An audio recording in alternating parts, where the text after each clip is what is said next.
Mitos y leyendas de nuestra América. ¿Me acompañan? Soy Jenny de Bernardo.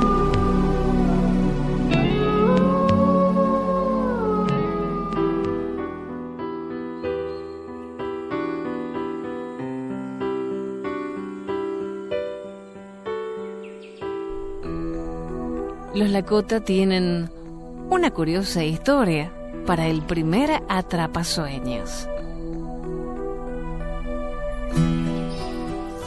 Hace mucho tiempo, cuando el mundo era aún joven, un viejo chamán Lakota estaba en una montaña alta y tuvo una visión. En esta visión, Iktomi, el maestro de la sabiduría, se le aparecía en forma de una araña. Iktomi hablaba con él en un lenguaje secreto que solamente los iniciados Lakota comprenden. Mientras hablaban entre ellos, Iktomi, la araña, tomó un trozo de madera del sauce más viejo, le dio forma redonda y con plumas que tenía a mano, pelos de caballo, cuentas y adornos, empezó a tejer una telaraña.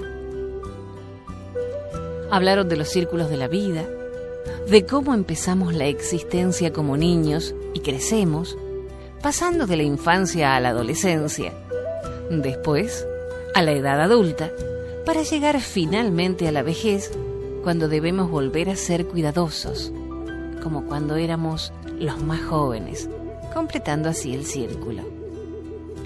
Iktomi dijo, mientras continuaba tejiendo su red: en cada tiempo de la vida hay muchas fuerzas, unas buenas, otras malas.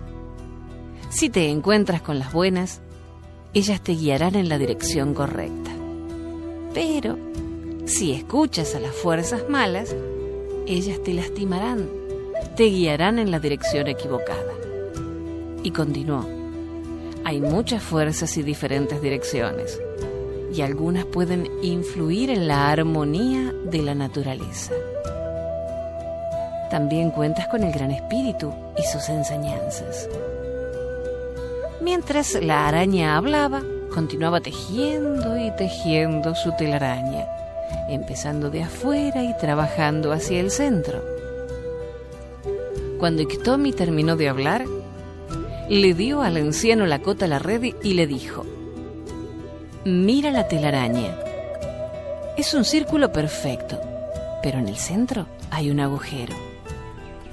Úsala para ayudarte a ti mismo y a tu gente para alcanzar tus metas y hacer buen uso de las ideas de la gente, sus sueños y sus visiones.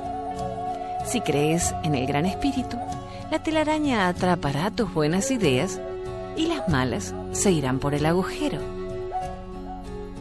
El anciano Lakota le pasó su visión a su pueblo, y ahora los indios usan el atrapasueños como la red de su vida. Se cuelga encima de las camas de los niños, en cada tipi, para escudriñar los sueños y las visiones.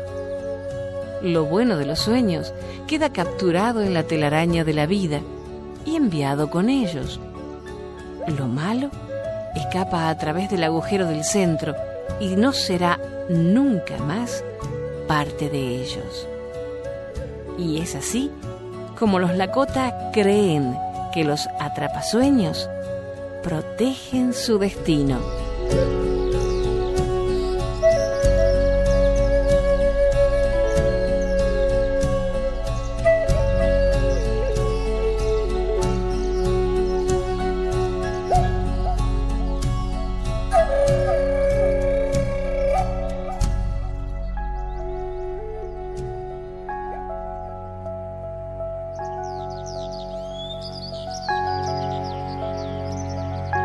La leyenda del jacarandá.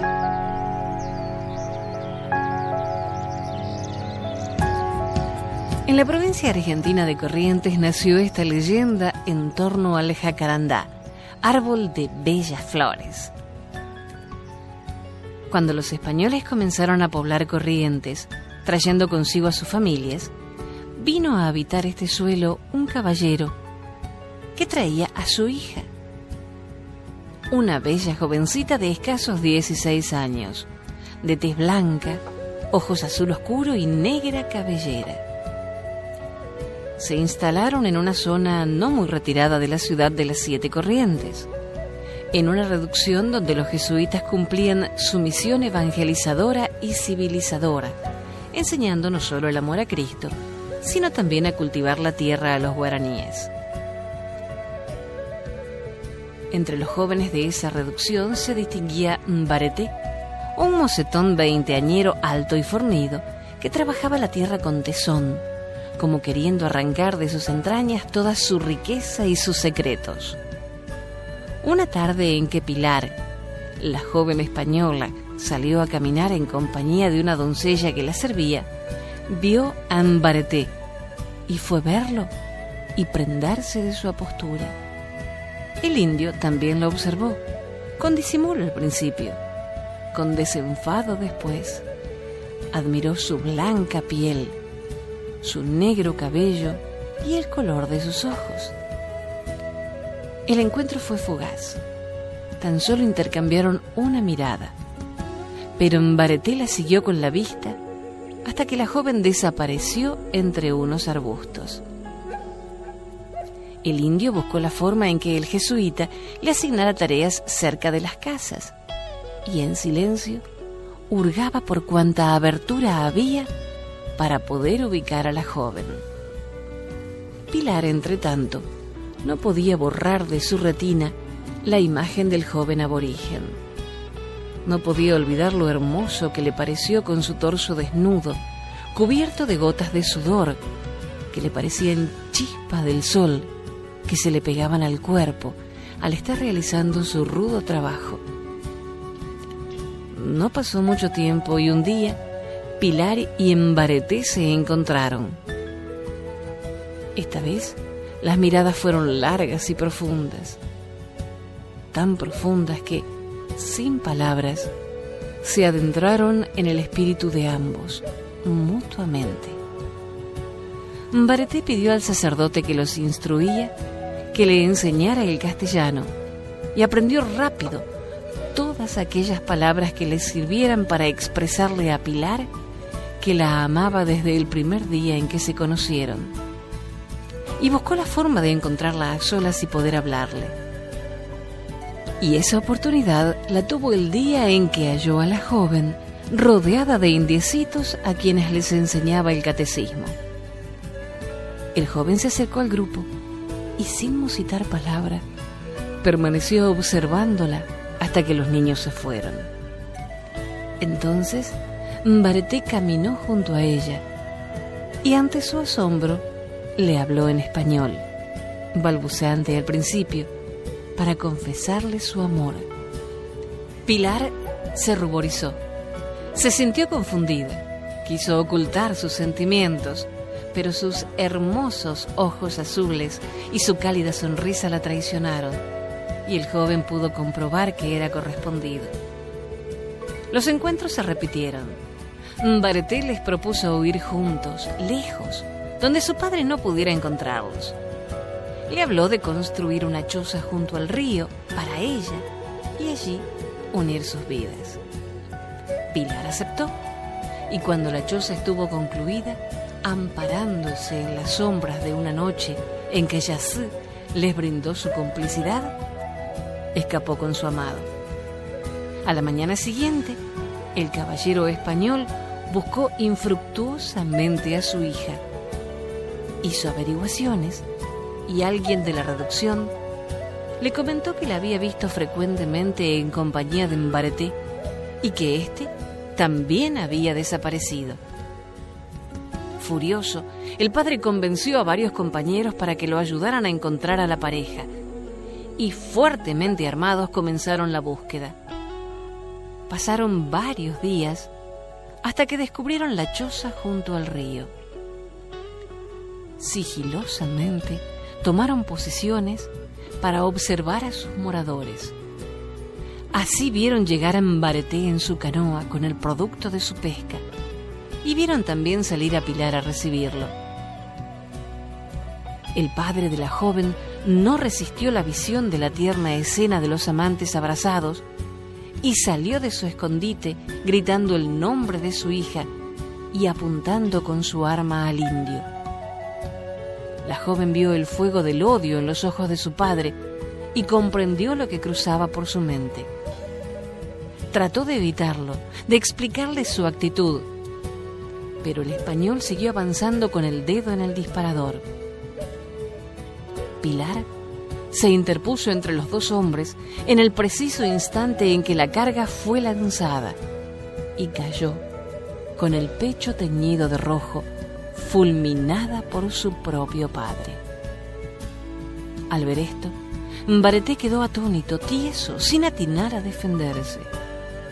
Fue entonces cuando otro disparo le dio en plena frente y el joven se desplomó sobre el cuerpo de su amada.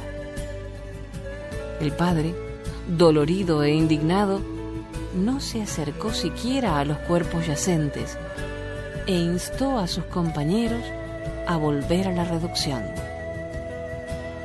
Esa noche, la imagen de su hija no pudo apartarse de su mente, y con las primeras luces del alba, inició el camino hacia el lugar donde, tan tristemente, terminara ese amor tan grande que motivó que los jóvenes se olvidaran de sus diferencias de raza. Cuando llegó a la choza, el español no halló restos de la tragedia, y en el lugar donde la tarde anterior yaciera la pareja, sin que existiera ningún rastro de la sangre allí derramada, se erguía un hermoso árbol de tronco fuerte, cubierto de flores azul oscuro que se mecían suavemente con la brisa. El hombre tardó en comprender que Dios había sentido misericordia de los enamorados y había convertido en Bareté en ese árbol, y que los ojos de su hija lo miraban desde todas y cada una de las azules flores del jacarandá. Extraído de Cuentos y Leyendas de la Argentina.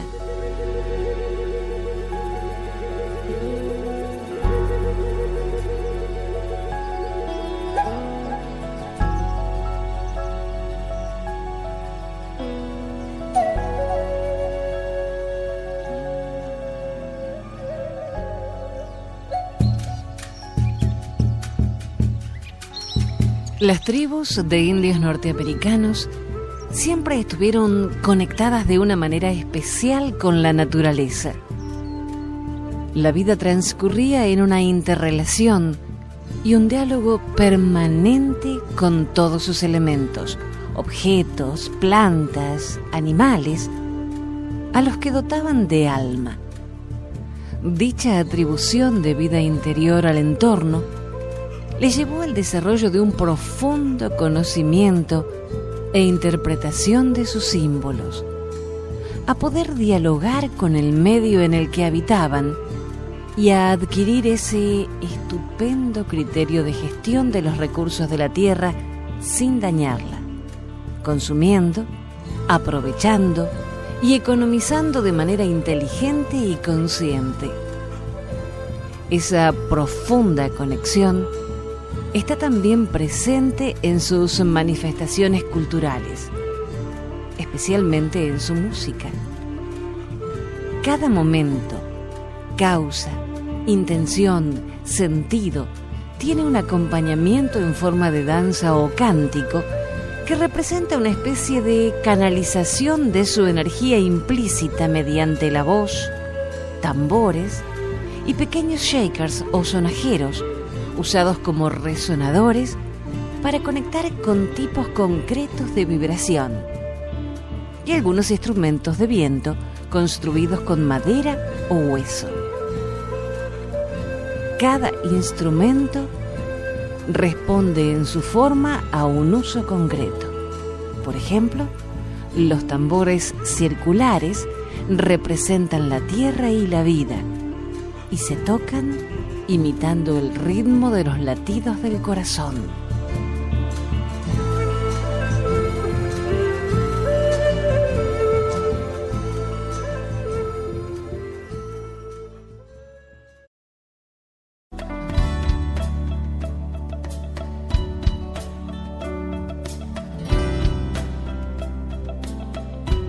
El colibrí recupera el tabaco.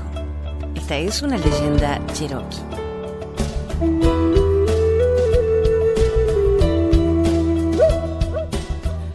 Hace mucho, cuando las personas y los animales hablaron la misma lengua, había solamente una planta de tabaco en todo el mundo.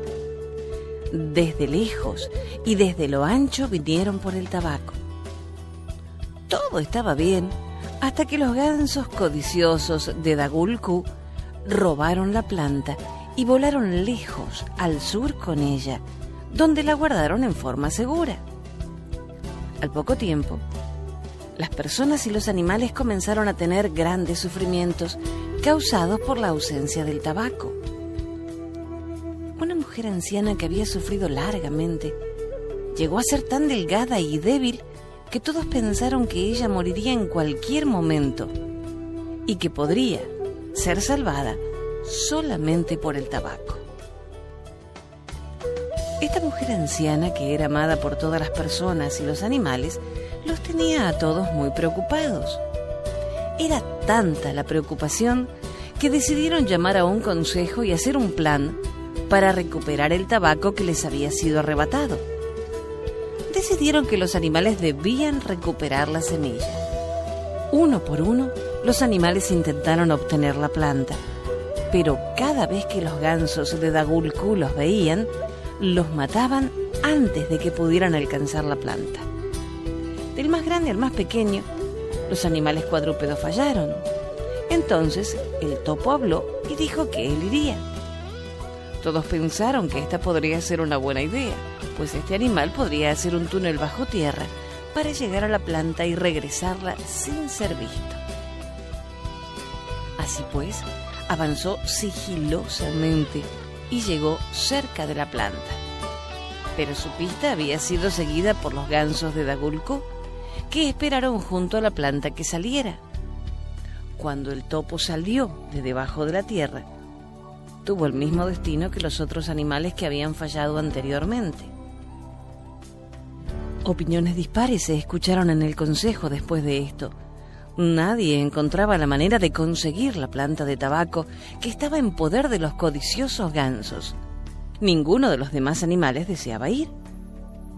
El colibrí había estado escuchando atentamente todos los planes y decidió presentar uno propio.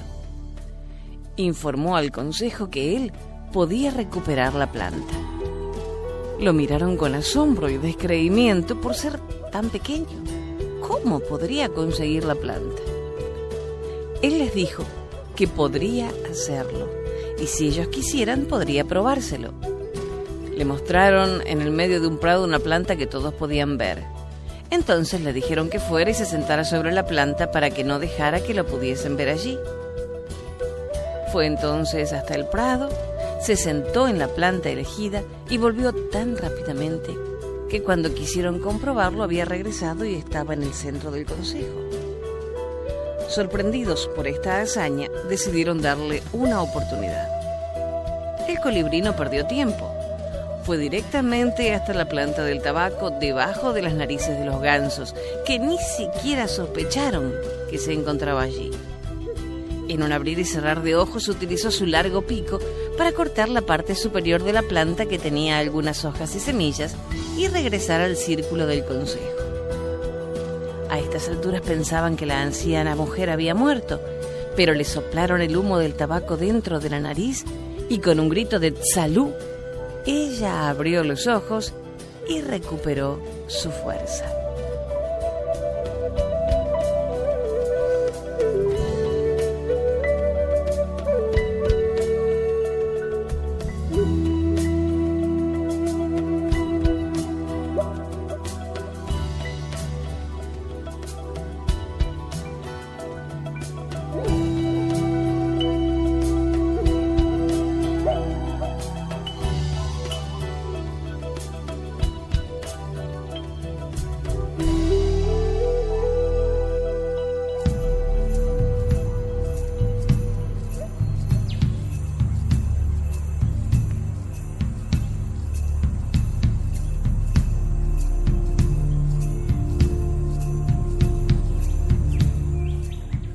El Coendú.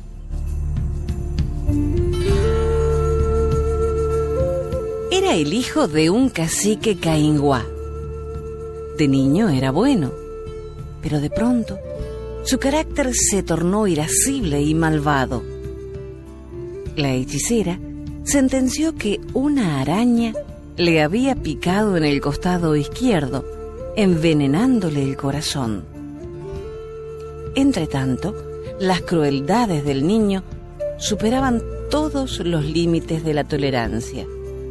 Miriñay, el consejero, previno que el dios de la selva no dejaría impune tantas víctimas inocentes y que se vengaría en la gente de su tribu.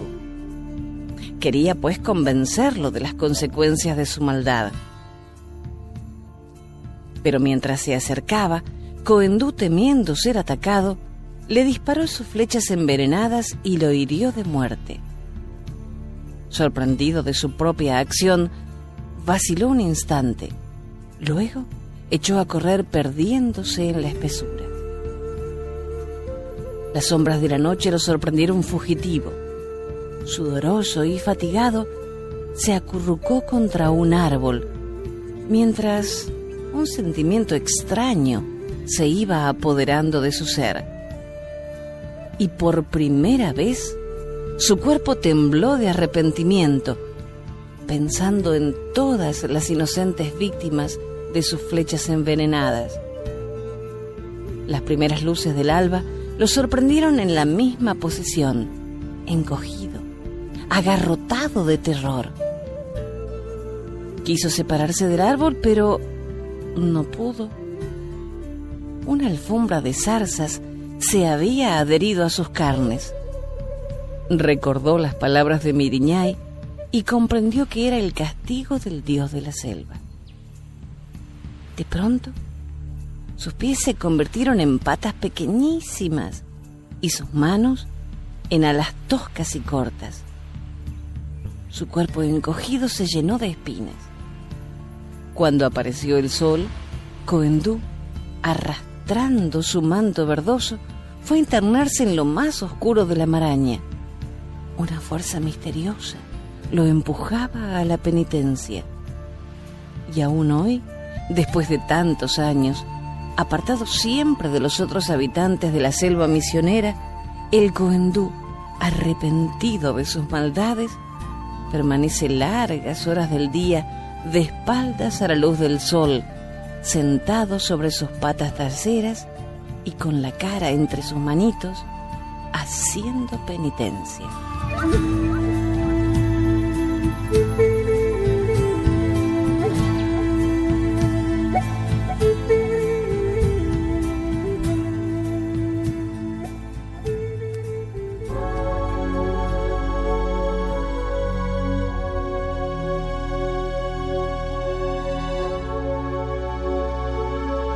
La leyenda de la risa del hornero y el origen del fuego. Aunque el hornero era muy trabajador, le gustaba mucho reírse. Construía su casa, vivía allí un tiempo y luego la vendía. Los otros animales hacían fiestas y no invitaban al hornero porque creían que se iba a reír de ellos. Estos animales eran la tortuga, el quirquincho, el pichi, el suri o ñandú, la chuña, el conejo, el coi y la abuelita araña. Todos iban a comer a lo del Itoj Pajla, el hombre de fuego. Un día, el hornero los alcanzó, pero la avispa le pidió que por favor no se fuera a reír, porque el hombre de fuego se enojaría. El Itoj Pajla estaba sentado y cada uno de los animales le pasaba su olla. Él las ponía de a una sobre sus rodillas y de este modo el agua de la olla no tardaba en hervir. El hornero estaba alrededor del hombre de fuego, junto con los otros animales. El suri abrió sus alas, temeroso de que riera, aunque el hornero le había asegurado que no lo haría. Había un gran silencio en el lugar. El hornero vio que el hombre de fuego tenía todo el cuerpo cubierto de fuego. y entonces no pudo contener la risa. ¿Quién se ríe de mí?, quiso saber el Itoj Pajla. Ahora se va a quemar todo el mundo. Y comenzó a largar fuego mientras todos huían. El fuego se extendió por todas partes, persiguiendo a los animales. La tortuga alcanzó a meterse en el agua y el fuego le pasó por encima. Los demás corrían hacia el mar. El Suri y la Chuña fueron los primeros en llegar. Parecía que el fuego ya alcanzaba a los otros, pero también llegaron a tiempo y pasaron al otro lado del mar. El hornero tenía la culpa de eso, pero hasta hoy sigue riéndose. La tortuga se quedó en el agua, convirtiéndose en tortuga de agua. Antes la gente no tenía fuego, solo Itoj Pajla lo tenía. Pero luego del incendio, el fuego quedó en los árboles. Si el hornero no se hubiese reído, no tendríamos fuego. Extraído del sitio de Toj Huaj y otros mitos de los Wichis. La fuente oral de la historia es el Wichi Carlos Ortiz.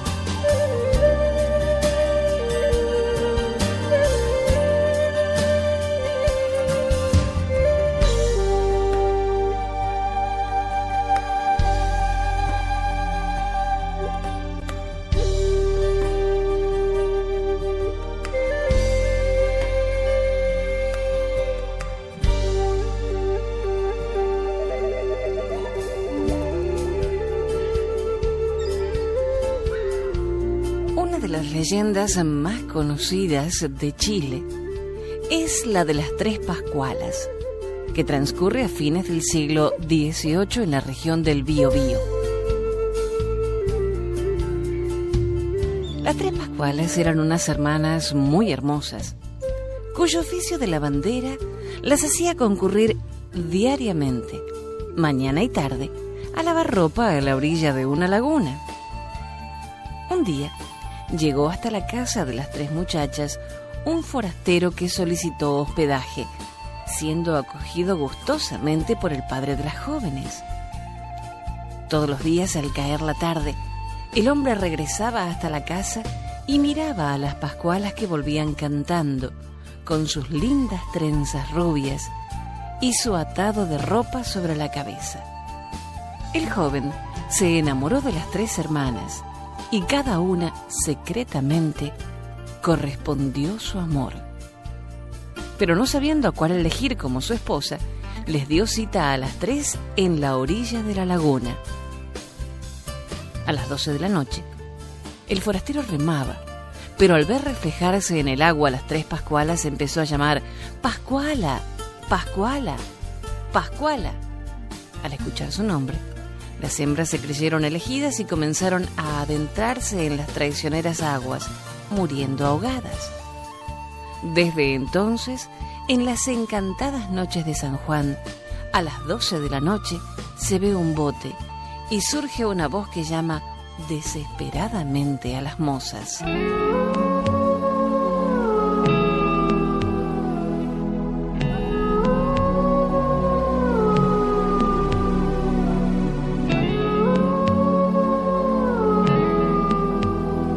Con la música de Causac nos vamos hasta un próximo encuentro. Causac es una agrupación cuyo nombre significa constancia, persistencia, perseverancia. Esta agrupación está constituida por papá, hijos y familiares que a través de la música están penetrando en los corazones de la humanidad. Gracias Causac y gracias a ustedes por compartir estos mitos y leyendas de nuestra América. Soy Jenny de Bernardo. Hasta la próxima.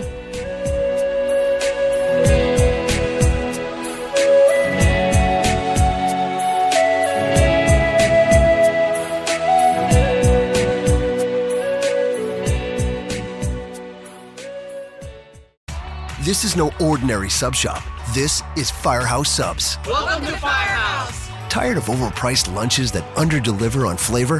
Head to Firehouse Subs, where for a limited time you can get a $4.99 choice sub. Choose from a medium smoked turkey, Virginia honey ham, or roast beef. They're custom-made hot subs at a price ready-made to make you smile. Just $4.99, only at Firehouse Subs. Enjoy more subs, save more lives. Participating locations plus tax, limited time offer. Prices may vary for delivery.